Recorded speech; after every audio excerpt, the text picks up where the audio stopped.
What's going on, guys? The Iron King here, coming at you with another Dragon Ball The Breakers video. And in today's video, we're going to be talking about the top 5 best and worst passive skills in the game. So without further ado, we're going to start with the best.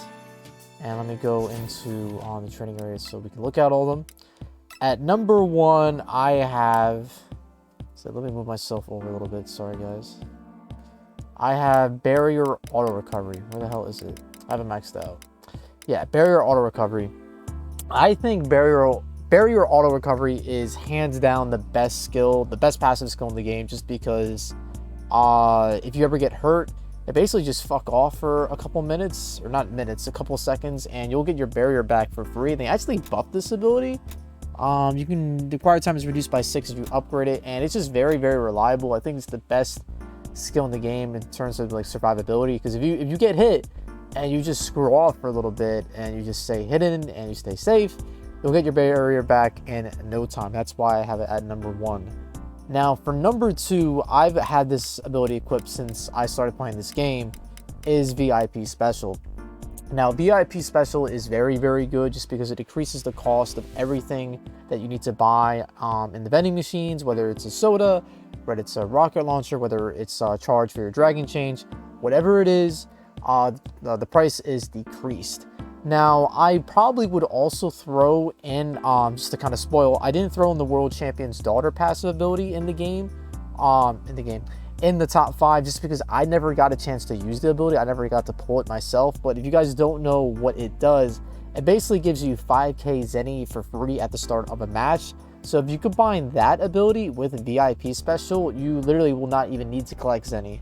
So yeah, Vidal's ability, World Champion's Daughter, gives you 5k Zenny. And if you upgrade it to max, I believe you get like a total of 10 or 15k Zenny. Like, it's absurd. It's absurd. So very good ability, but unfortunately, since I didn't really get much use out of it, or I didn't get any time to experiment with it, I can't really confidently put it on the list.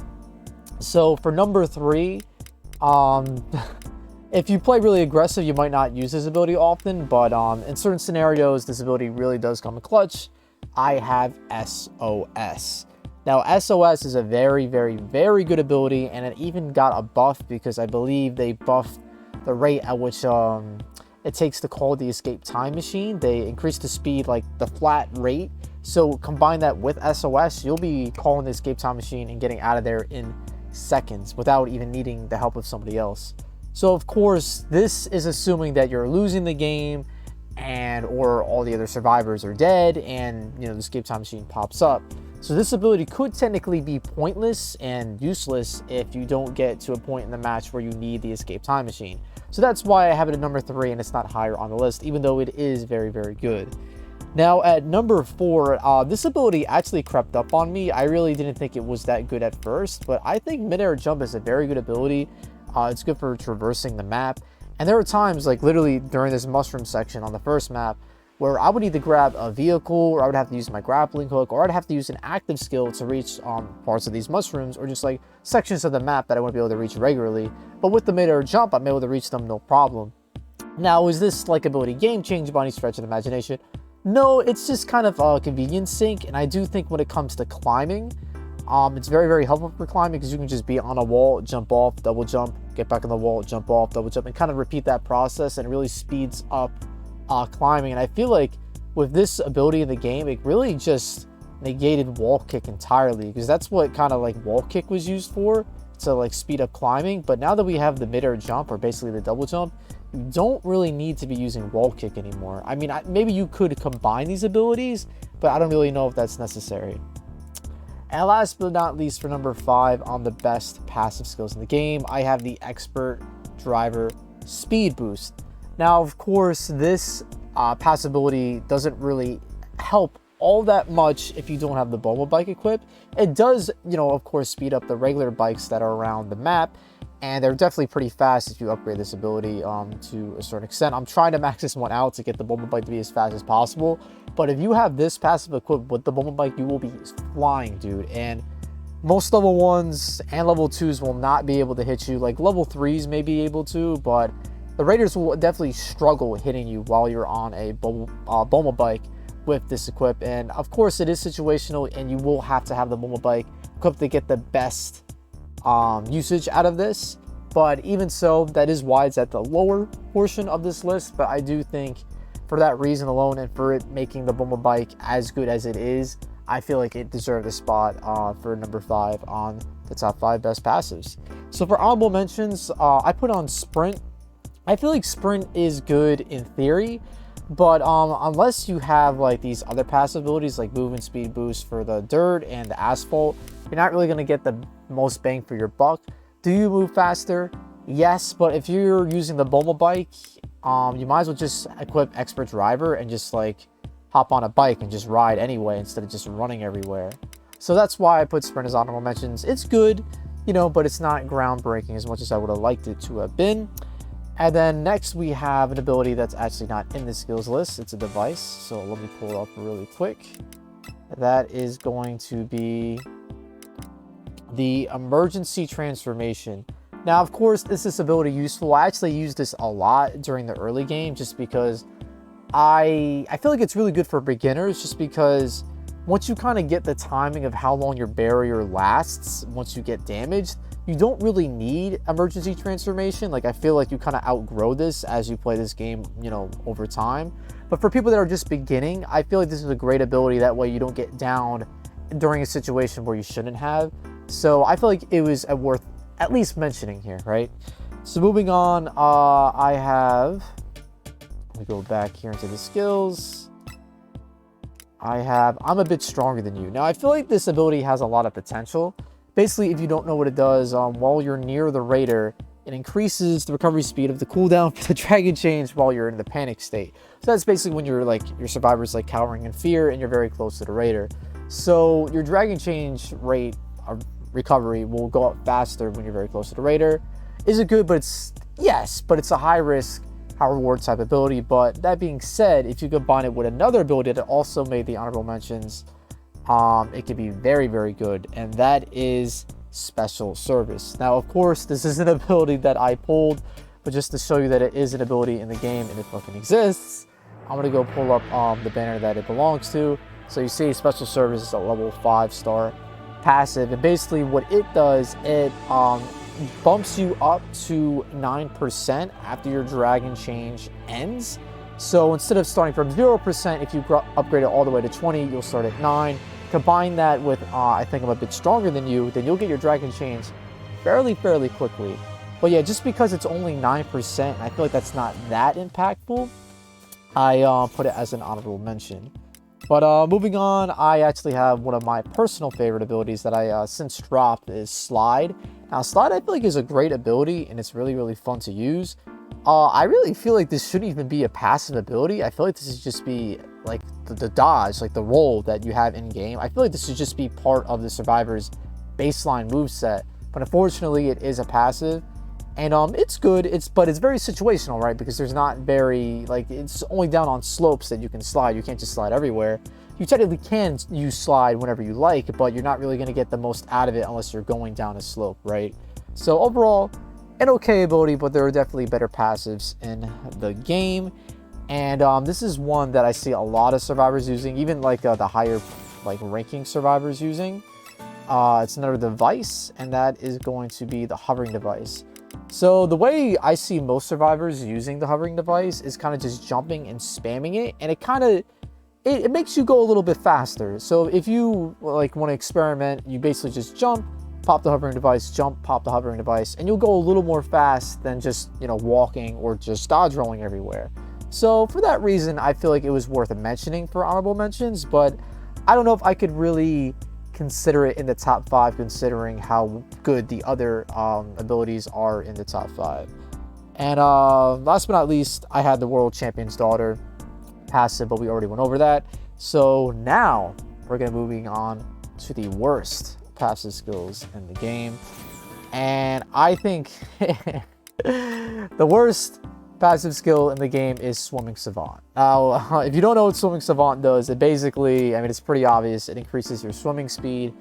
Now, how often are you swimming in this game? In like 10% of like each match. So it's just like, sure, it can be useful, but like, Swimming is not really that great anyway, because your options, like your movement options, are limited and you make a lot of noise. But there is a secret tech that they have not patched out yet. So if you have the grappling hook out while you're underwater, you actually make no sound while you're swimming, so the raider can't hear you. So whenever you're swimming, make sure to have the grappling hook out, if you have it equipped, of course, and you'll be silent underwater. Now, next up, I have another device ability as the second worst passive in the game. And this is going to be... the hell is it? Oh, I was in the actives, my bad. It's going to be the power charger. Now, the power charger, I feel like on paper is not a bad ability, and I actually used it a lot while I was playing earlier when the game first released. But it's kind of like a noob helper item where, like, think Cell. You know when Cell's in bug form, like the larva state, and he basically gets his level 1 gradually, so he can get his level 2 as fast as possible. This is practically the same thing for survivors. And I just feel like if you're, you know, advanced enough at this game, you've been playing it for a while, you don't really need the power charger. But if you're just starting out and you're struggling to find supplies, or if you find yourself struggling to find cubes often, maybe the power charger is for you. But I just feel like it's not really, it's useful early game, but after you get your level 1, it doesn't charge you up anymore at all. So it just helps you out during that beginning portion. After that, it's kind of useless. So that's why I have it for number 2 as one of the worst passive skills in the game. Next up, we have one that is in the skills in here. I have, where the hell is it? Did I miss it? Did I miss it? Oh yeah, here. The jump power boost.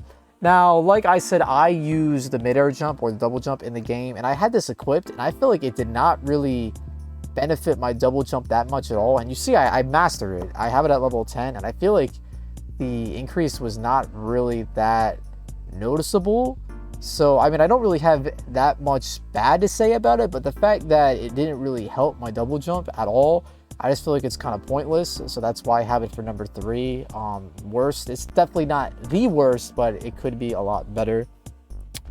For number 4, I mentioned this ability before, wall kick. I feel like literally just because mid-air jump came out in the game, wall kick kind of just got placed at the sideline because I feel mid-air jump is so much better. Like I said before, if you go to a wall, double jump, go to a wall, double jump, you'll move so much faster than doing the wall kick. But I have not tried both of these abilities combined, so that'll be interesting. So maybe I'll do that for a future video. But yeah, I just feel like wall kick kind of just got sidelined by mid-air jump, so that's why I have it as number 4. And last but not least, we have another device as the 5th and final worst ability in the game. Now, I feel like this ability can come in handy in certain situations, but it's another like newbie beginner device. So basically what this device allows you to do is when the raider is destroying an area, it basically lets you leave that area for free. Now, are there situations where you used all your active skills, you don't have your dragon change, and you get down to an area being destroyed? Of course. But I feel like that kind of just boils down to bad luck, or you just mismanaging your active skills. So I feel like if you get down to an area being destroyed, it's really your fault, and you can't really be that upset.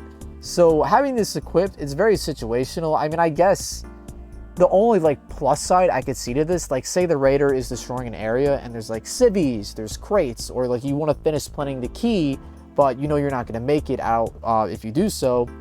You could have this equipped and still collect supplies in an area and not really care. So that's the plus side for it, but that's also why it's number 5 for the worst. It's not really the worst. It's just that I feel like there's better passives in the game, so why equip this one, right? But it's definitely an option. And for honorable mentions for the worst passives in the game, I have... where the hell is it? Is the radar power boost. Now, some people really speak up this passive, so that's why I have it in honorable mentions. I don't think it was worth putting the top 5 for the worst. But I just feel like if you get a gold dragon radar, you're kind of set. Like, if you have, like, level 1 and level 2, I could see how this would be useful. But I feel like you don't really need, like, to know where everything is on the map all at once. I mean, maybe I'm crazy with this one. I just feel like it's not that useful. And just, like, going over the other, like, good passives in the game, I feel like this one is kind of, like, a waste of a slot. But that's why it's an honorable mention. Like, I could kind of take it or leave it, putting it in the worst. So moving on. So my final two for honorable mentions for the worst passive skills in the game are, okay, my bad. I have movement speed boost asphalt and movement speed boost dirt. Now, what's so shitty about these passes is that they split them up for some reason. Like, they literally could have just made a movement speed boost overall, but they decided to split it up between only when you're walking on dirt and only when you're walking on, like, solid ground or, like, asphalt. It's just so stupid to me, because if you want to get the most out of sprint, you would have to equip sprint, you would have to equip movement speed boost, asphalt, and movement speed dirt. So that's 3 passive skill slots that you're wasting just to move really, really fast on the ground. And I just feel like that's a waste, because if you look at the Boma bike speed boost, where the hell is it? Where the fuck? Am I stupid? Give me 1 sec while I find it. Bro, it was right here. I'm fucking blind. Yeah, but like, you can see how like the driver speed, there's not like dirt speed and then like asphalt speed. It's literally just all around the bike is faster. So it's just, why they do it for the bike, but for movement speed, like running, they split it up. It's just very dumb. So that's why I put those as honorable mentions. Honestly, these probably could have made the list just because of how not great they are. But debatable, right? So yeah, guys, that's the video. I kind of just wanted to go over the best and the worst things in Season 1. This is probably the last video of that. I was thinking of maybe doing a best and worst transfers in the game, but I feel like that's very similar to super attacks. Let me know in the comments below if you guys want to see that type of video. But this probably will be the last one about the top 5 best and worst of Season 1. If you guys enjoyed the video, make sure to leave it a like, comment down below if you agreed with my placings, and subscribe for more Dragon Ball: The Breakers content. Iron Cane out.